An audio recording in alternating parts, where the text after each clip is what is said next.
Baik, Assalamualaikum warahmatullahi wabarakatuh. Selamat datang teman-teman semua di channel saya. Perkenalkan, saya Idil Fadilah dengan NIM 181010537779 dari kelas 08 SMJE 002 reguler C1 Universitas Pamulang. Saya berasal dari Prodi Manajemen Fakultas Ekonomi dan Bisnis. Saat ini melalui tugas dalam mata perkuliahan Seminar Manajemen Keuangan ini, saya ingin mempresentasikan materi dan analisis resiko dan tingkat pengembalian atau return, dan saya mencoba memperkecil cakupan pembahasan yang menjadi resiko dan juga return saham atau tingkat pengembalian. Dan selamat menyaksikan.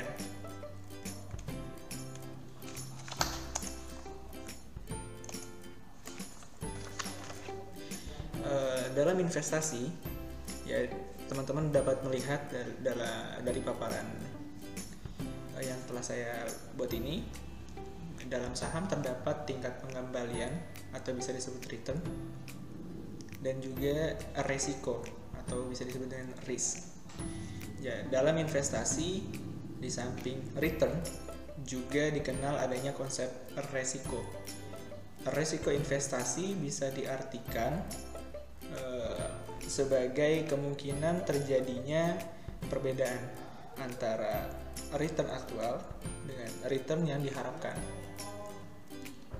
Dua konsep ini, resiko maupun return, bagaikan dua sisi mata uang yang selalu berdampingan. Artinya, dalam berinvestasi, di samping menghitung return yang diharapkan, investor harus memperhitungkan resikonya.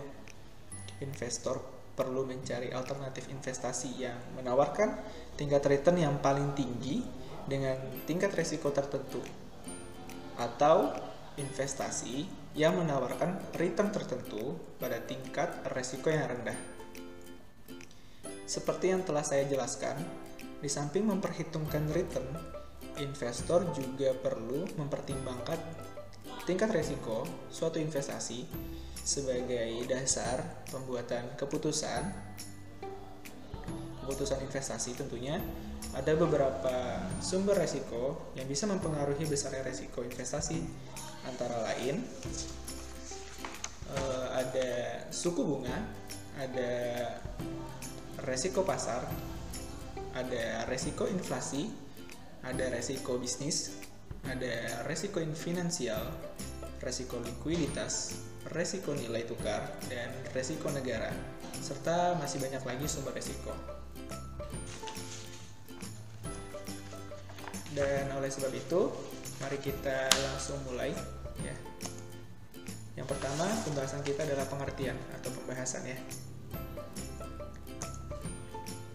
Nah, di sini pengertian dari tingkat pengembalian atau return. Return adalah imbalan atas keberanian investor menanggung resiko serta komitmen waktu dan dana yang telah dikeluarkan oleh investor. Return juga merupakan salah satu motivator orang dalam melakukan investasi. Beberapa pengertian return antara lain, yang pertama adalah return on equity atau imbal hasil atas ekuitas, merupakan pendapatan bersih dibagi ekuitas pemegang saham. Selanjutnya, return of capital atau imbal hasil atas modal, merupakan pembayaran kas yang tidak kena pajak kepada pemegang saham yang mewakili imbal hasil modal yang diinvestasikan, dan bukan distribusi dividen. Investor mengurangi biaya investasi dengan jumlah pembayaran. Selanjutnya, return on investment atau imbal hasil atas investasi, merupakan membagi pendapatan sebelum pajak terhadap investasi untuk memperoleh angka mencerminkan hubungan antara investasi dan laba. Selanjutnya ada return on invest capital atau imbal hasil atas modal investasi, ya, merupakan pendapatan bersih dan pengeluaran bunga perusahaan dibagi total kapitalisasi perusahaan. Ya, selanjutnya ada return realisasi, merupakan return yang telah terjadi. Selanjutnya juga ada return on net worth atau imbal hasil atas kekayaan bersih yang merupakan pemegang saham yang dapat menentukan imbal hasilnya dengan membandingkan laba bersih setelah pajak dengan kekayaan bersihnya.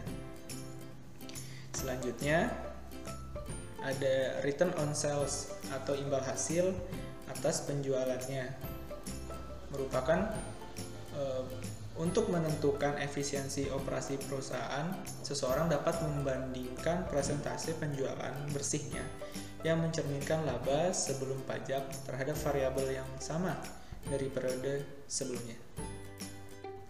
Selanjutnya, total return merupakan return keseluruhan dari suatu investasi dalam suatu periode tertentu. Return realisasi portofolio merupakan rata-rata tertimbang dari return realisasi masing-masing sekuritas tunggal di dalam portofolio tersebut. Dan selanjutnya, return ekspektasi portofolio merupakan rata-rata tertimbang dari return ekspektasi masing-masing sekuritas tunggal di dalam portofolio. Dan selanjutnya adalah sumber return terdiri dari dua komponen. Yang pertama adalah yield. Yield merupakan komponen return yang mencerminkan aliran kas atau pendapatan yang diperoleh secara periodik dari suatu investasi. Jika investasinya pada sebuah obligasi atau depositokan uang di bank atau mendepositokan uang di bank, maka besaran yield ditentukan dari bunga obligasi atau bunga deposito yang diterima. Apabila jika membeli saham, yield ditunjukkan oleh besarnya dividen yang kita peroleh. Nah, yang kedua ada capital gains atau loss. Capital gains sebagai komponen kedua dari return merupakan kenaikan atau penurunan harga suatu surat berharga, saham maupun obligasi yang bisa memberikan keuntungan ataupun kerugian bagi investor. Ya, selanjutnya ada resiko. Nah, di sini resiko adalah kemungkinan perbedaan antara return aktual yang diterima dengan return yang diharapkan. Resiko dibagi menjadi dua, ada resiko finansial maupun resiko manajerial. Resiko finansial, hal ini berkaitan dengan kegagalan usaha untuk merealisasikan rencana finansial yang telah ditentukan. Yang kedua, resiko manajerial, berkaitan dengan kegagalan pimpinan perusahaan dalam mengelola perusahaannya yang pada akhirnya diukur dengan kegagalan finansial.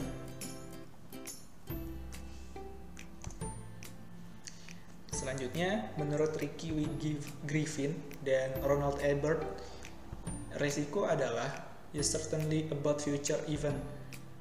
Atau adapun Joel G. Siegel dan J. Kissin mendefinisikan resiko pada tiga hal. Yang pertama adalah keadaan yang mengarah pada sekumpulan hasil khusus di mana hasilnya dapat diperoleh dengan kemungkinan yang telah diketahui oleh pengambilan keputusan. Yang kedua, variasi dalam keuntungan penjualan atau variabel keuangan lainnya. Yang ketiga, kemungkinan dari sebuah masalah keuangan yang mempengaruhi kinerja operasi perusahaan atau posisi keuangan. Dan masih ada lagi pengertian dari resiko. Resiko yang tidak dapat dibatasi perusahaan ini biasanya karena tidak dapat dikontrol oleh perusahaan. Ya, resiko yang ada di perusahaan dapat dibedakan 3 jenis resiko. Yang pertama, resiko individual. Ya, di sini resiko yang berasal dari proyek investasi secara individu tanpa dipengaruhi oleh proyek yang lain. Yang kedua adalah resiko perusahaan. Ya, resiko perusahaan adalah resiko yang dapat diukur tanpa mempertimbangkan keanekaragaman yang dihadapi atau portofolio yang dilakukan oleh investor. Ya, yang ketiga adalah resiko pasar atau market risk. Ya, di sini resiko pasar dapat didefinisikan sebagai resiko investasi yang ditinjau dari investor dalam menanamkan modalnya pada investasi yang juga dilakukan oleh perusahaan dan perusahaan-perusahaan lainnya. Dan selanjutnya ada sumber-sumber resiko suatu investasi. Sama halnya dengan return atau tingkat pengembalian, resiko pun memiliki sumber-sumber resiko. Nah, berikut adalah sumber-sumber resiko. Ya, dapat terdiri dari resiko suku bunga. Ya, resiko suku bunga adalah resiko yang timbul karena nilai relatif aset bunga seperti pinjaman atau obligasi akan memburuk karena peningkatan suku bunga. Resiko ini bisa diartikan sebagai resiko yang diakibatkan adanya perubahan suku bunga yang ada di pasar sehingga akan mempengaruhi pendapatan investasi. Secara umum, jika suku bunga meningkat, harga obligasi akan turun. Demikian juga sebaliknya. Yang selanjutnya adalah resiko pasar. Ya. Nah, di sini resiko pasar adalah resiko fluktuasi atau naik turunnya nilai aset yang disebabkan oleh perubahan sentimen pasar keuangan seperti saham dan obligasi, yang sering disebut juga dengan resiko sistematik atau systemic risk. Artinya, resiko ini tidak bisa dihindari dan pasti akan selalu dialami oleh investor. Hal ini bahkan bisa membuat investor mengalami penurunan atas pokok investasinya atau capital loss. Perubahan ini bisa dikarenakan beberapa hal, seperti adanya resesi ekonomi, ya, ada isu, ada kerusuhan, ada spekulasi, termasuk juga perubahan politik. Meski demikian, Anda tidak perlu panik dan langsung mencarikan dana investasi saat menghadapi fluktuasi pasar seperti ini, sebab perusahaan atau peningkatan aset seperti ini tidak terjadi secara terus-menerus. Jadi tetap berhati-hati seperti itu.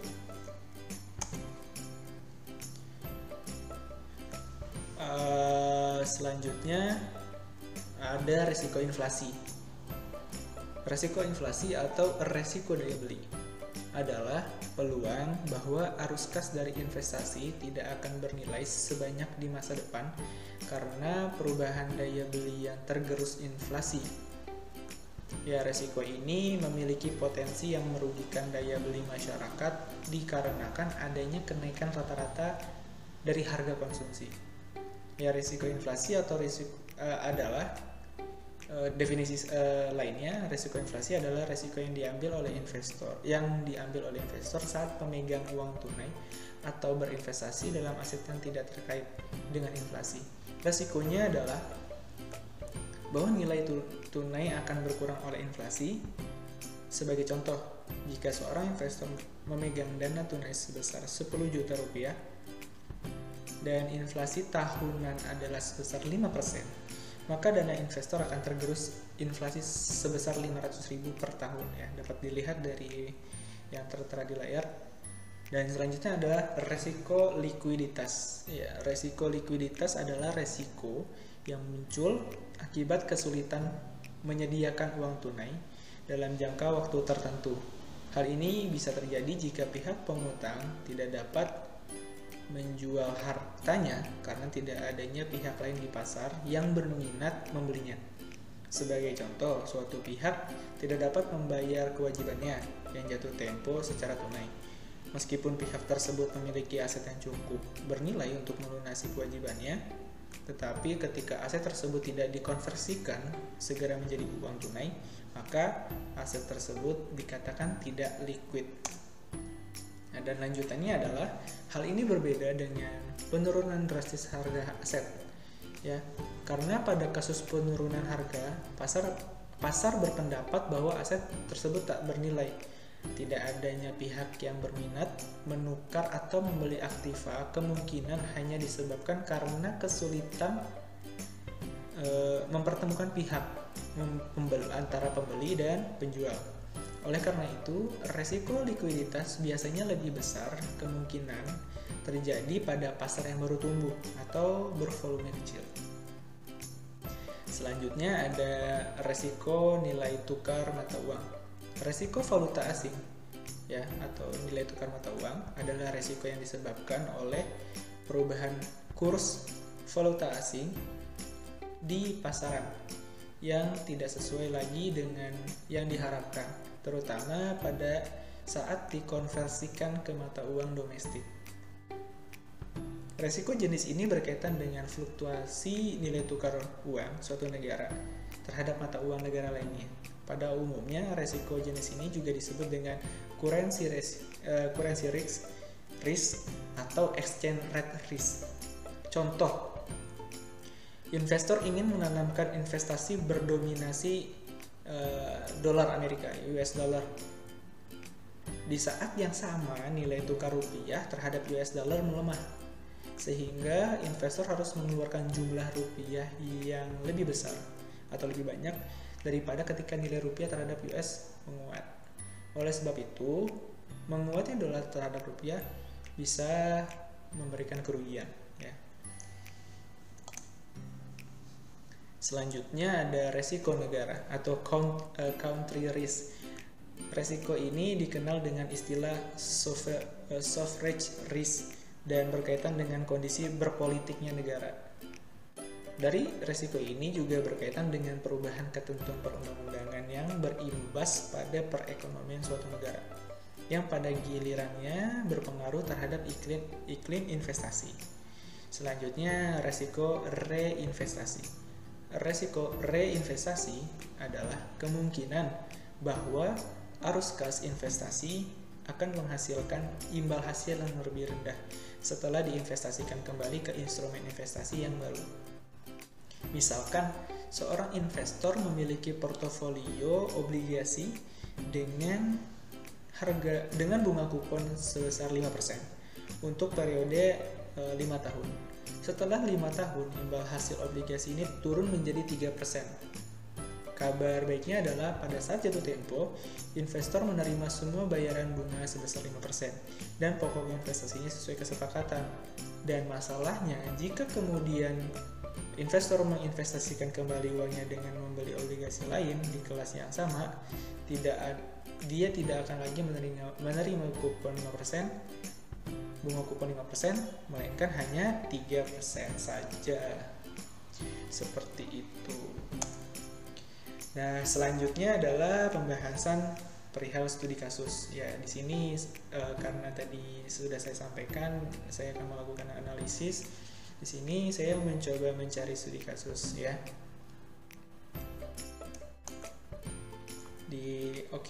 Selanjutnya dari studi kasus ini di tahun 2018 sampai 2019 di Indonesia mengalami pengembangan infrastruktur. Berbagai macam perusahaan sektor konstruksi bangunan berusaha menerbitkan saham. Ini kita membahas perihal saham dan subnya adalah di pengembangan infrastruktur pada perusahaan sektor konstruksi bangunan. Perusahaan pada sektor konstruksi bangunan berusaha menerbitkan saham untuk diperjualbelikan di pasar modal. Pastinya setiap kondisi emiten atau perusahaan memiliki perbedaan sebab peristiwa pandemi menjadi salah satu faktor yang cukup memukul kondisi pada pasar saham yang beredar pada tahun 2018 hingga 2020. Rasio keuangan yang membantu dalam mengidentifikasi faktor-faktor yang dapat mempengaruhi harga saham dan tolak ukur yang sering dipakai untuk mengukur kinerja keuangan adalah rasio yang menghubungkan satu data dengan data lainnya.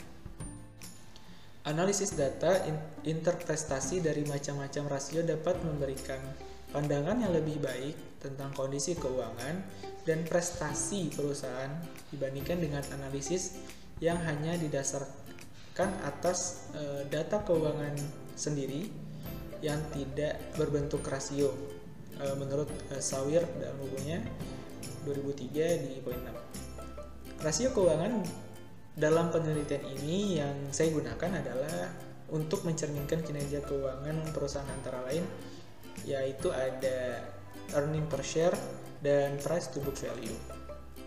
Selanjutnya adalah ini adalah variabel pengaruh yang tadi saya sampaikan, ada earning per share.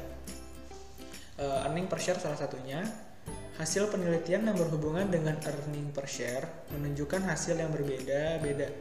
Hasil penelitian Fabrioni et al. 2016 menunjukkan EPS atau earning per share berpengaruh positif terhadap return saham.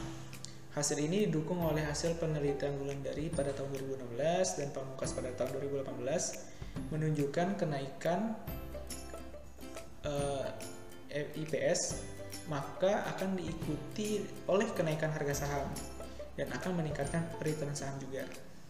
EPS yang tinggi memberikan makna perusahaan mampu memberikan tingkat kemakmuran bagi pemegang saham dalam satu periode. Tinggi rendahnya EPS akan menentukan tingkat return yang diperoleh. Semakin tinggi nilai EPS menandakan semakin besar pula laba yang disediakan untuk investor. Hasil yang berbeda dilakukan Arisdianto dan Suhermin pada tahun 2016 menunjukkan bahwa EPS tidak berpengaruh terhadap return saham. Nah, di sini ada perbedaan pendapat ya. Di sini makanya saya mencoba menggali informasi lagi. Selanjutnya adalah variabel yang berpengaruh, yaitu price to book value. Nah, di sini rasio lainnya juga sering dikaitkan dengan return saham dan mengalami ketidakkonsistenan hasil adalah price to book value atau PBV. Ya, masuk dalam rasio pasar. Menurut Slamet dalam bukunya 2003.39, rasio yang digunakan untuk mengukur harga besar relatif terhadap nilai buku biasanya dilihat dari sudut investor. Semakin tinggi nilai PBV, maka semakin tinggi pula perusahaan itu dinilai oleh investor dibanding dengan dana yang ditanamkan dalam perusahaan itu. Dengan demikian, kenaikan nilai PBV akan berpengaruh positif terhadap harga saham.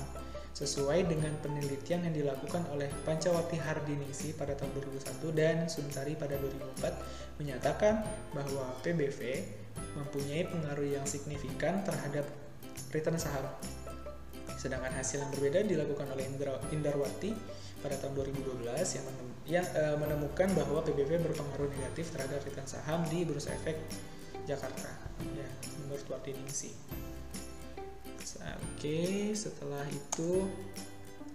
kita sudah mengetahui studi kasusnya, kita coba analisis kasus. Nah, ini saya ingin menyampaikan, tadi kan kita membahas 2 poin ya, ada tingkat pengembalian atau return dan juga ada resiko atau risk.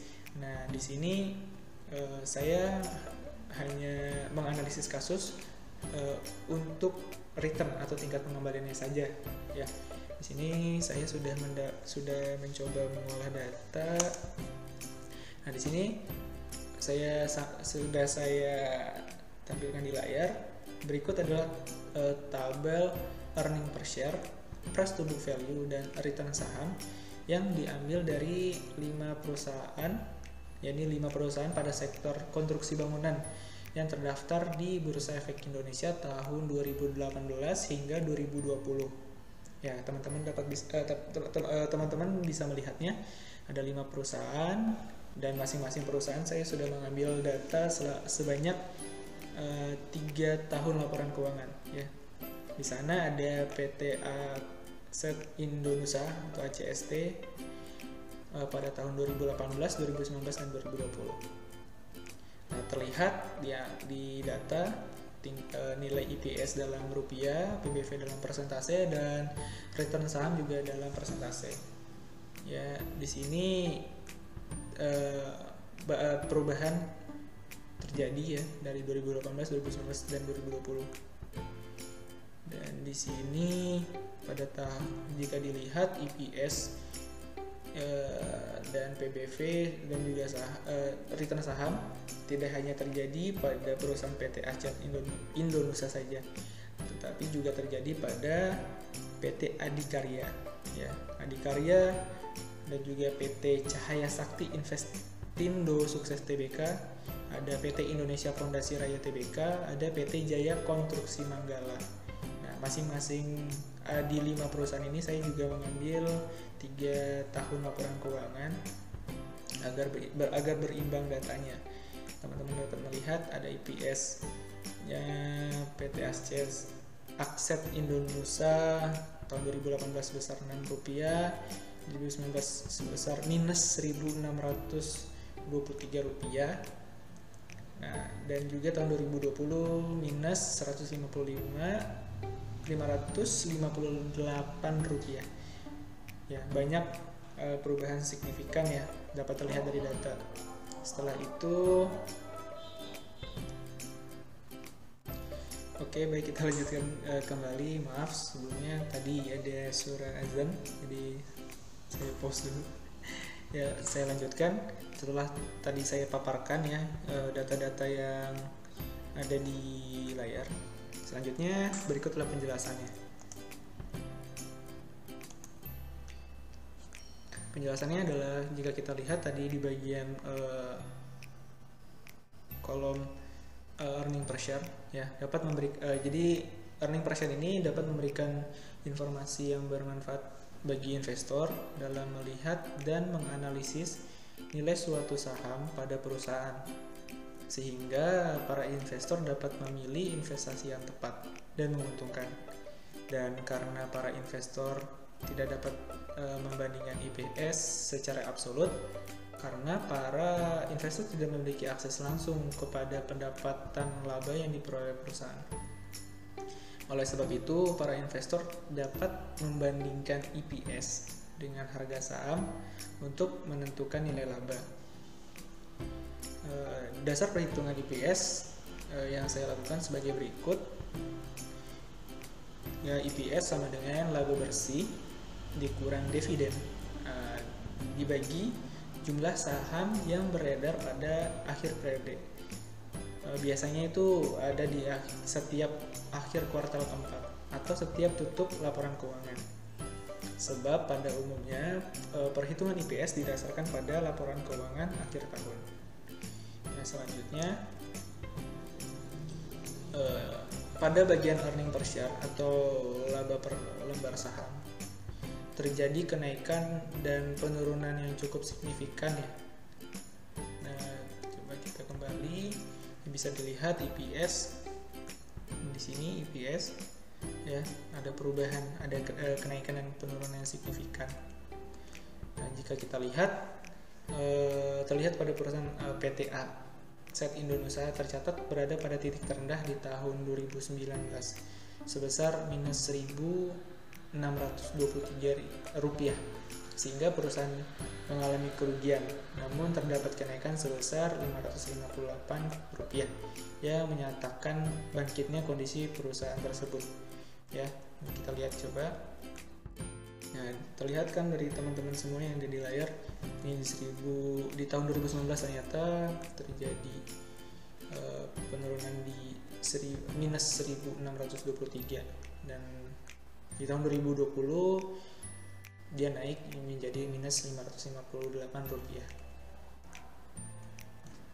Dan pada PT Adikarya, berbeda dengan perusahaan PT Adikarya yang berhasil berada pada posisi tertinggi di tahun 2019 sebesar Rp186, sehingga perusahaan mengalami keuntungan yang signifikan. Nah, di sini yang mana dapat kita mengetahui bahwa semakin banyak jumlah saham yang beredar akan mempengaruhi tingkatan atau besar laba per lembarnya. Sebab tinggi rendahnya tingkat laba per lembar saham dipengaruhi oleh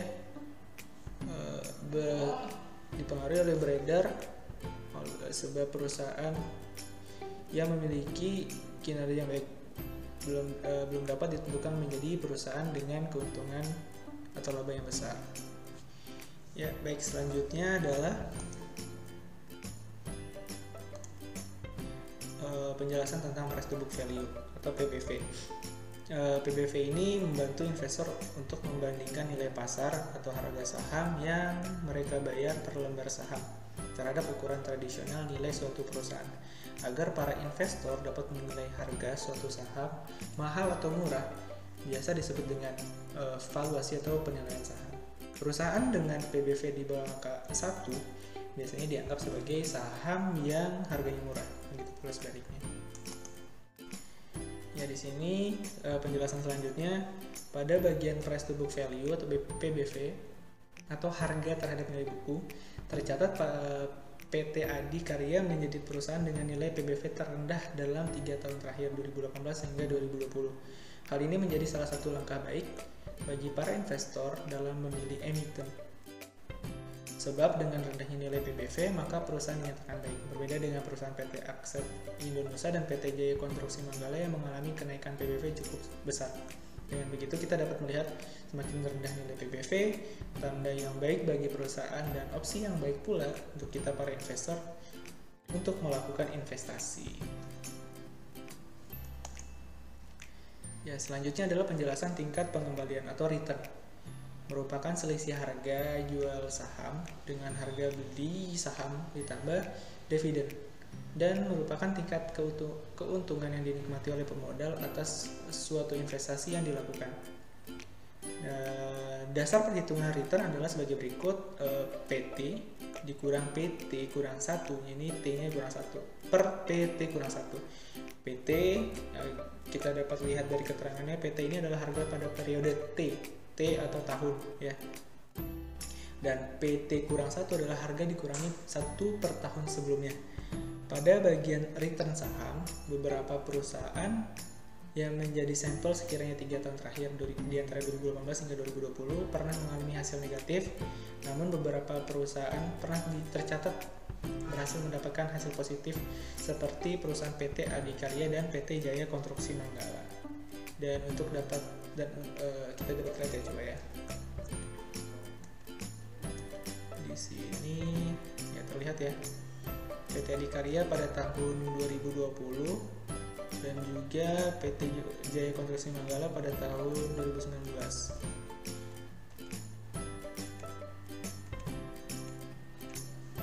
Nah, untuk itu dapat diartikan bahwa hasil perhitungan positif mengartikan capital gain atau untung, dan hasil perhitungan negatif mengartikan capital loss atau rugi. Ya, dan ya, sekian di sesi presentasi analisis saya pada hari ini. Pada konten ini sampai juga di akhir perjumpaan kita pada kali ini, dan ya sekian penyampaian hasil analisis dari saya. Tentunya masih banyak kekurangan-kekurangan yang saya lakukan sebab keterbatasan informasi dan lain hal. Selanjutnya saya berharap teman-teman dapat mengambil informasi yang bermanfaat atas presentasi yang saya lakukan ini, dan teman-teman juga bisa memberikan support kepada saya dengan meninggalkan komentar ya, langsung ya di bagian komentar, yang dapat membantu membangun presentasi saya menjadi lebih baik. Dan terima kasih banyak atas perhatian dan waktunya, dan jangan lupa di like, comment, and subscribe channel ini ya. Semoga saya bisa kembali memberikan konten-konten yang bermanfaat. Cukup sekian, saya akhiri dengan Assalamualaikum warahmatullahi wabarakatuh.